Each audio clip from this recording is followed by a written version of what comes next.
Rasulullah, salamun alaik ya Rafi'al syani wa dari. Allahumma salli wa sallim wa barik alaihi wa ala.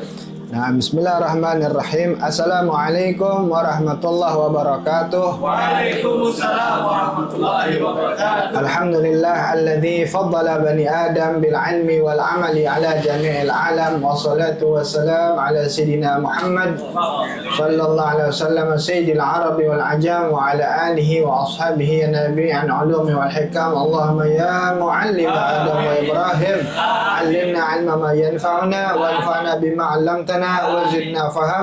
Alhamdulillah,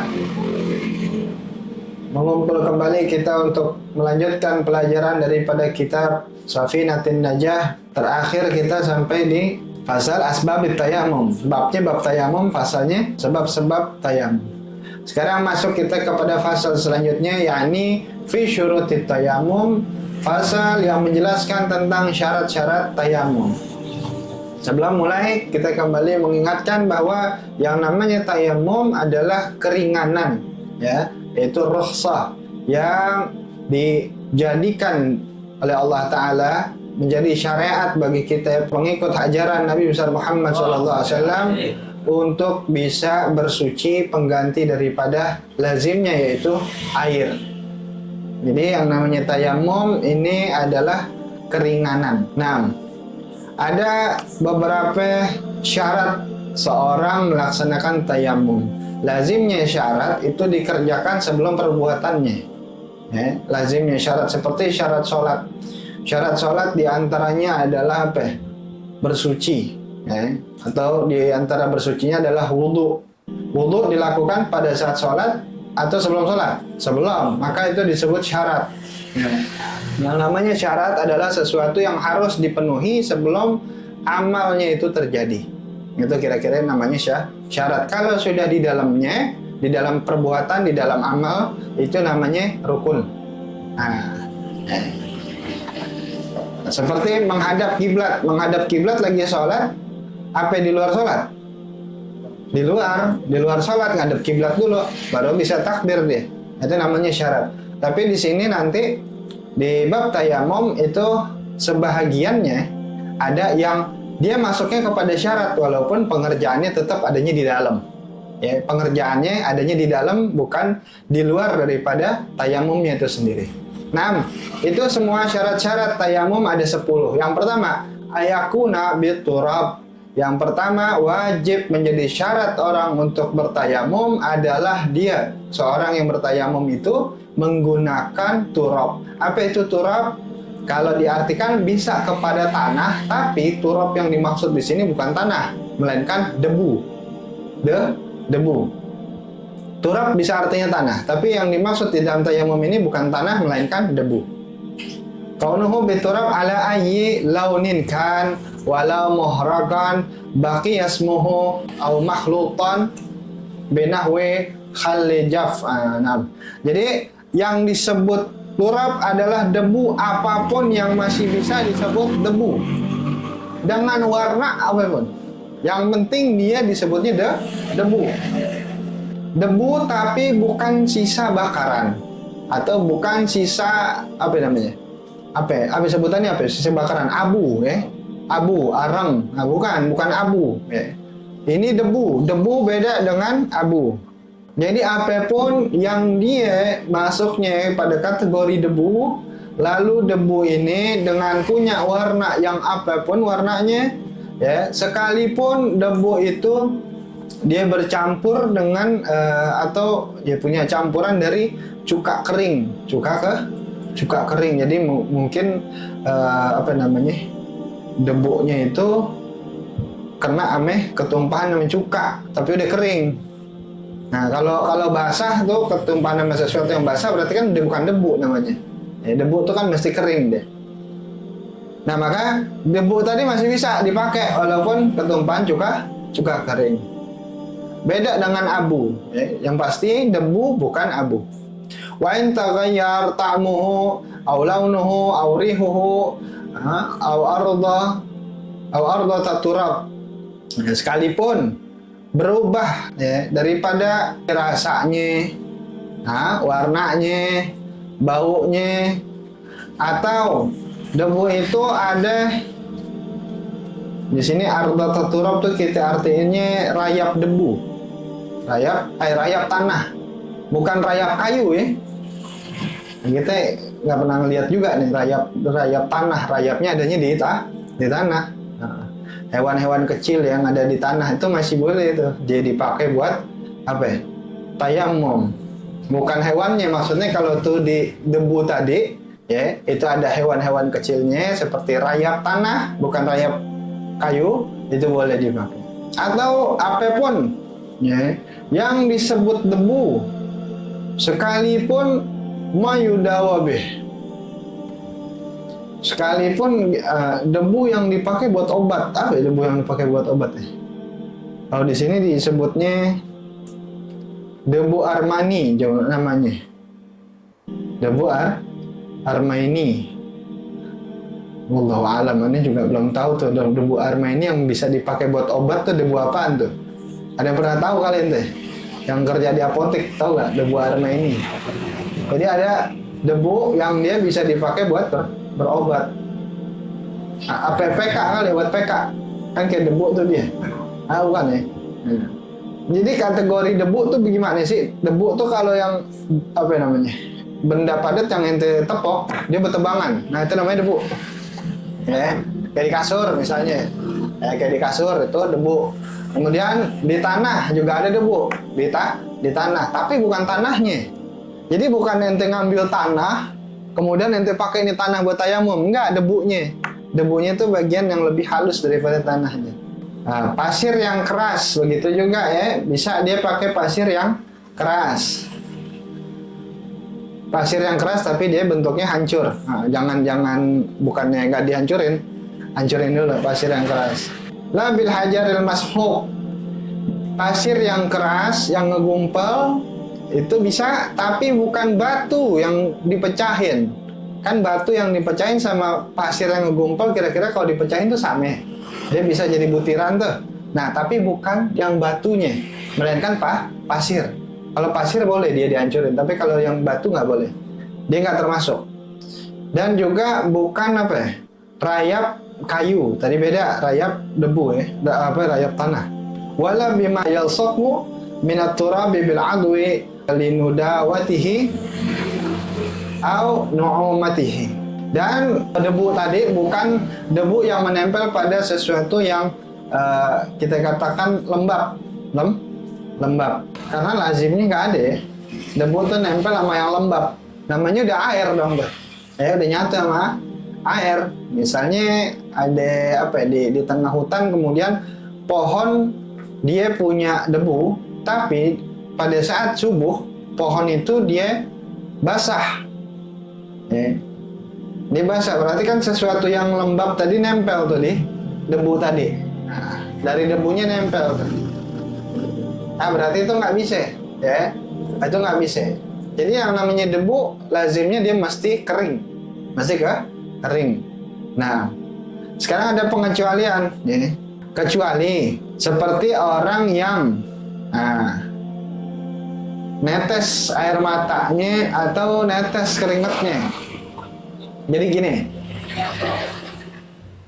debu itu dia nggak bisa dipakaikan kepada tubuh kita ketika dia dalam keadaan basah. Hanya jika memang keadaan tidak memungkinkan, waktu sholat udah mepet, nunggu kelar gerahnya kelamaan, orang keringetan mulu, maka saat itu dia dibolehkan, sah baginya dalam keadaan apa ya? Basah yang darurat, basah yang nggak bisa dihindarin, atau apa ya? Air matanya ngalir terus, bisa jadi karena nangis atau karena emang sakit mata, atau yang ketiga karena ngantuk. Nah, itu tiga-tiganya sama itu mengeluarkan air mata. Jadi yang terakhir kita kagak bisa debu tadi, dia nempel pada anggota tubuh yang lembab, yang lembab, apalagi basah, kan nggak bisa dia. Terkecuali dia menjadi sah tayamum itu pada anggota tubuh tertentu yang basah, yang darurat. Ya, seperti orang yang ngalir air matanya atau ngalir keringatnya. Artinya di sini ada pengusahaan jangan sampai dalam keadaan apa ya? Basah tuh anggota wudhu kita, maaf, anggota tayamum kita. Terkecuali memang tidak memungkinkan untuk dikeringkan lebih dahulu. Lapnya kagak ada, ya. Sampai di baju digini-giniin kelamaan lagi. Bajunya juga basah lagi, ya. Nah, udah dah tuh. Mau pakai apa? Nyasar nyari daun lagi kelamaan, ya udah deh, ya. Itu namanya darurat. Itu boleh kalau dia sah dia. Yang kedua, wa yakuna turabu tahiran, wajib menggunakan debu yang suci debunya. Keadaan si debu itu dia dalam keadaan suci. Kaunut turabi al-mutayammam bihi tahiran fala yasihu biturabi maghbar nubishats likhtilatihi bi ajza'il mayyit wala bi mutanajjisin binahwi baulin wa iljaffa. Nah, yang kedua menjadi syarat daripada tayamum adalah wajib tayamum itu dia menggunakan debu yang keadaan debunya itu suci. Maka tidak sah seorang yang dia ngambil debu di kuburan yang sudah digali atau sudah pernah digali. Ada kuburan yang udah pernah digali, kagak boleh itu diambil untuk bertayamum. Tahu kita dia udah pernah digali, ya. Taunya dari mana? Ditiban. Ada 2 nama di situ. Berarti sebelumnya pernah digali. Kemungkinan seperti itu.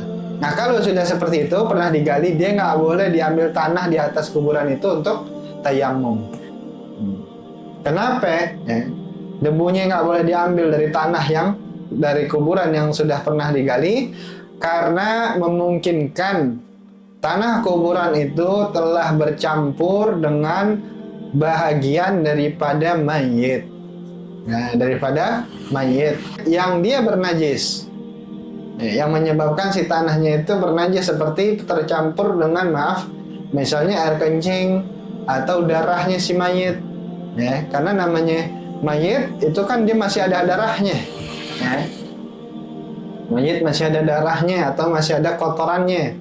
Begitu sudah terurai tubuhnya dengan tanah, maka cairan-cairan itu dia bisa aja bercampur dengan tanah di kuburan tersebut. Yang dia bila digali lagi untuk ditiban atau semacamnya, maka memungkinkan tanah itu sudah menjadi mutanajjis dan itu sudah tidak boleh untuk dipakai tayamum. Sama begitu juga, tahu ada kuburan kuda di situ, ya masih boleh kalau di atasnya, ya karena belum pernah digali. Tapi kalau dari tarik, keluarin, ya.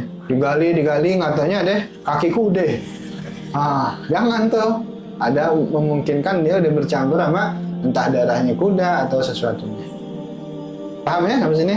Yang ketiga, wala yakuna musta'malan, dan tidak boleh tayamum itu dengan turab atau debu yang musta'mal. Kaunu turabil mutayammam bihi ghairu musta'mal fi hadas وهو مع العضو وما تناثر منه أو خبث كالمستعمل في إزالة النجاسة المغلظة. Nah, kagak boleh dia menggunakan debu yang musta'mal. Di antara debu musta'mal begini, debunya itu pernah dipakai sama orang, ya, untuk orang itu mengangkat hadas. Seperti orang misalnya ngambil debu nih, ya, ngambil debu, kemudian diambil nih, habis ditaruh muka, ditaruh di tangannya. Di tangannya banyak nih, katakanlah bisa dilihat seperti bedak nih, hanya untuk gambaran aja. Nah, tahu-tahu temennya ngambil tuh ada banyak tuh di tangan ente. Nah, aneh ambil aja dah lagi, tuh paham nggak? Yang di tangan, bukan ambil yang baru, tapi yang di tangan nih kelebihan nih kayak debunya. Nah, terus kita pakai lagi tuh, itu tidak boleh karena dia sudah mustamal jatuhnya. Nah, itu yang ada di anggota tubuh. Wa ma tanasara minhu, atau yang berjatuhan. Tuh, ya orang lagi tayamum, debunya berjatuhan, ditadangin. Paham nggak? ditodongin terus dipakai lagi, itu nggak boleh. Ya, harusnya Sama kayak air. sama seperti air, ya, sama seperti air. Dia tidak bisa lagi.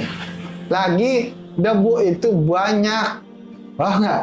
Oh, pengen dempet aja lagi. Pakai tembok sebelahnya, pakai tanah yang berapa senti sebelahnya, ya. Kal musta'mal fi izalatin najasa al mughalazah, begitupun ya turab, debu yang musta'mal yang dipakai di dalam mengangkat najis mughalazah, najis anjing atau najis babi, itu kan dicampur dengan tanah, ya, itu pun sisaannya ya dia namanya musta'mal. Nomor 4, wa la yukhalitahu daqiqun wa nahwu, tidak boleh. Yang keempat nih syaratnya, tidak boleh turab atau debu itu tercampur dengan tepung, bedak atau semacamnya. Yang namanya debu di sini mesti murni. Kalau tadi jangan sampai debunya itu ada najis, ya, ada najis karena dikhawatirkan debu yang diambil adalah tempat bangkai atau mayat yang pernah digali. Ini sekarang belum tentu dia najis, tapi benda suci bisa dikatakan seperti tepung atau bedak, tapi tetap tidak boleh dia namanya debu itu bercampur dengan tepung atau bedak. Kaunu turabil mutayammam bihi khalisan. Yang namanya keadaan si debu bagi orang yang tayamum itu dia harus dalam keadaan debu yang murni.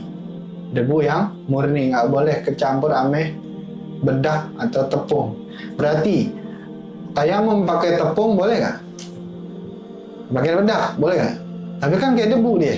Beda namanya itu bedak bukan turab. Bi'alla ya khalitahu daqiqun aw jissun aw nahwuhuma walau qalila. Ya, seperti misalnya juga bercampur dengan yang lain. Nah, ini nggak boleh juga. Nah, selain bedak, tepung tadi ada juga misalnya plesteran tembok atau gip, apa nih? Gip ya. Kan biasanya gipsum tuh ada tuh bedak-bedaknya tuh. Nah, itu sama itu. Kalau dia kecampur itu nggak boleh. Aunahuhuma atau selain daripada itu, benda-benda kecil seperti debu yang dia mencampur di dalam debu yang murni tadi itu nggak boleh. Walau balila sekalipun hanya sedikit nggak boleh. Ya. Kalau air masih ada kadarnya tuh nanti. Seperti air banyak, air sedikit, ya. Terus ada najis ma'fu, ya. Itu kalau kecampur sama sesuatu yang suci bagaimana masih ada kadarnya. Kalau debu di sini udah nggak. Kenapa? Karena debu itu adalah bersuci dalam bentuk keringanan. Udah diringanin, ya. Jangan nyari ringan lagi deh. Udah kasih ringan itu. Yang kelima, wa ayyaqsidahu. Hendaknya orang bertayamum itu dia wajib mendatangi debunya atau bermaksud untuk tayamum secara langsung. Bebas deh, kita mau nulisnya bagaimana. Yang jelas, namanya orang tayamum, dia mesti bertujuan langsung kepada si debu itu, bukan debu yang nyamperin dia. Tuh. Ya. Qasdul mutayammim at-turaba binaqli walau bifa'li ghairihi biiznih. Walau sabiyan au kafiran au haidan 'inda ramli khilafan Ibnu Hajar wala budda min niyatil azin. Nah, jadi gini, wajib orang yang bertayamum itu dia datengin debu atau nyari debu, sekalipun yang nyari debu itu orang lain tapi atas izin si yang tayamum. Gini, aneh pengen nyari debu tapi nggak memungkinkan, ya. Aneh minta tolong ame Ipan, Pan tolong cariin debu Pan, misalnya, itu masih boleh, ya. Karena aneh minta tolong ke Ipan, untuk Ipan yang mencarikan debu adalah izin aneh yang mau bertayamum, paham ya?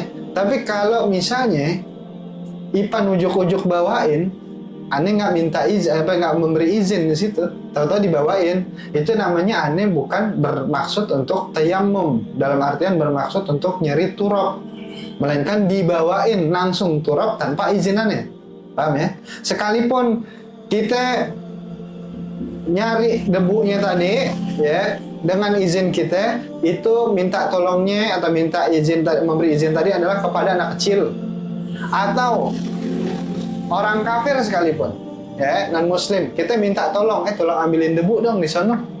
Tuh. Ya, udah nih siapin tuh di dapur misalnya. Ada tuh buat darurat. Nah, yang ngambilin dia walaupun bukan muslim, boleh. Tuh, ya. Apalagi muslim. Sobian juga sama, orang masih belum balik, masih anak kecil, sama dia boleh juga. Au haidon atau orang haid, sama dia boleh juga. Jadi pendapat Imam Romli, tapi beda pendapat di Imam Ibnu Hajar. Tentu dari itu semua mesti ada niat dari orang yang mengizinkannya. Nggak boleh ujuk-ujuk dibawain. Atau misalnya juga debunya yang datang ke kita karena ada angin puting beliung. Nah, misalnya nih lagi di rel Manggarai, lagi duduk-duduk tuh. Kalau sekarang masih suka berpasir nggak tuh? Kalau lagi pasirnya terbang tuh, iya.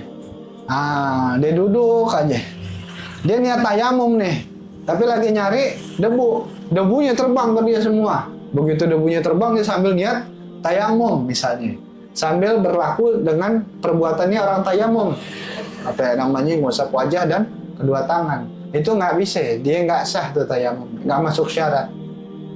Karena dia bukan mendatangi atau bertujuan atau bermaksud atau berniat secara langsung untuk nyari itu turab, ngambil itu turab, tapi turabnya yang datang ke dia, itu nggak boleh.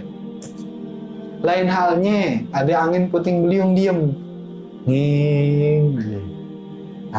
dia lihat aja.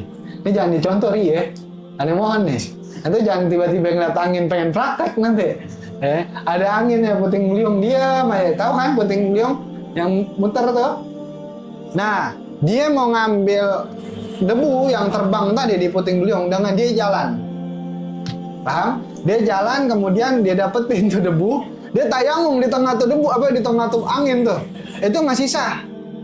Masih sah karena masuk di syarat yang kelima, ayak sidahu. Dia datengin itu turab, itu debu, bukan debu yang tiba-tiba berhembus ke dia. Tuh ya, mau lanjut? Masih ada 5 lagi nih. Udah berapa menit nih? Masih aman?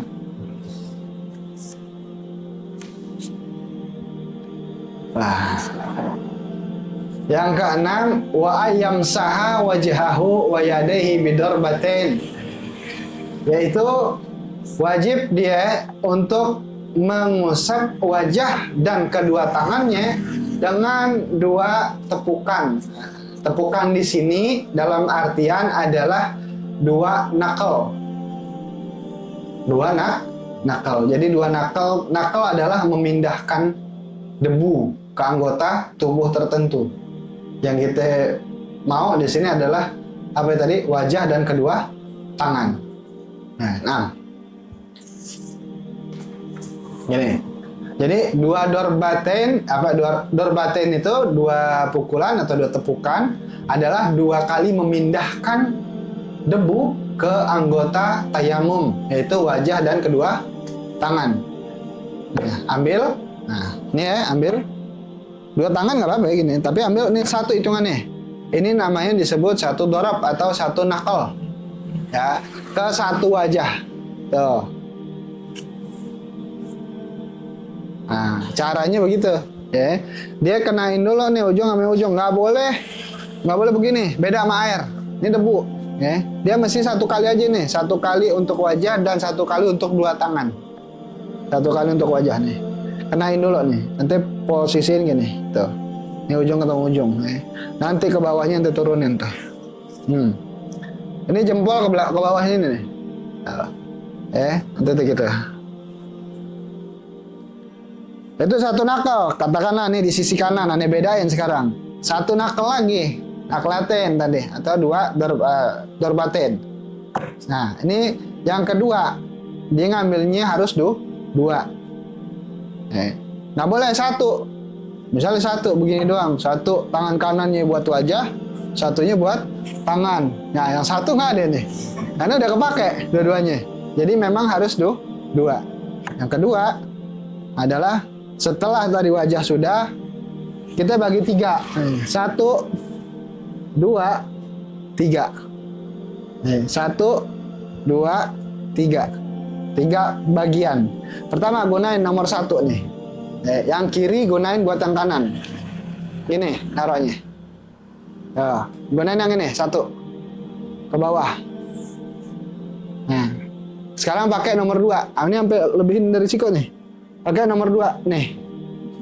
Puter. Sampai sini. Jangan sampai full. Ini kan ada debu nih. Nomor 3 ini pakai buat di jempol. Tuh. Puter.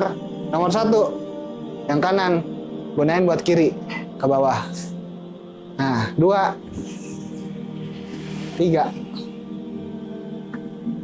Lagi ya. Iya, dia nggak boleh kepisah, nggak boleh copot deh. Nggak boleh lepas.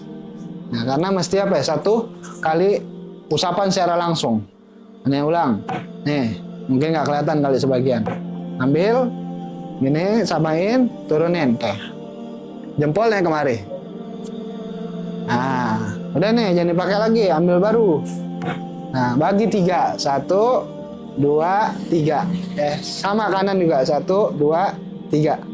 1, 2, 3. Ambil gini. Tuh, set. Set. Nah, jempol pakai. Tak. Puternya gini. Nah. Bawahin. Tuh. Puter gimana tadi? Gini ya. Kok kanan kiri duluan? Kanan duluan. Sul, yang bener, Sul. Itu kamera. Kamera. Wah, ngantuk nih gitu nih. Kanan duluan, maaf ya. Kanan duluan. 1, tuh. 2, 3. Putar. 1, 2, 3. Jadi bagi 3. Ini yang pokoknya jari ini buat bawah. Ini buat atas. Tuh. Gini. Tuh. Dah. Jadi syarat yang ke-6 adalah menggunakan 2 usapan pada knuckle ya. Knuckle, pindahkan debu dengan 2 kali pindahan atau 2 knuckle. Untuk wajah dan kedua tangan. Untuk ngambil debunya itu 2 kali deh. 1 knuckle untuk wajah, 1 knuckle untuk 2 tangan. Wallahu a'lam bishawab. Sampai situ aja dulu. Insyaallah kita lanjutin 7, 8, 9, 10 minggu depan. Mudah-mudahan sedikitnya bermanfaat. Amin. Wa bisiril Fatihah. A'udzubillahi minasyaitonir rajim. Bismillahirrahmanirrahim.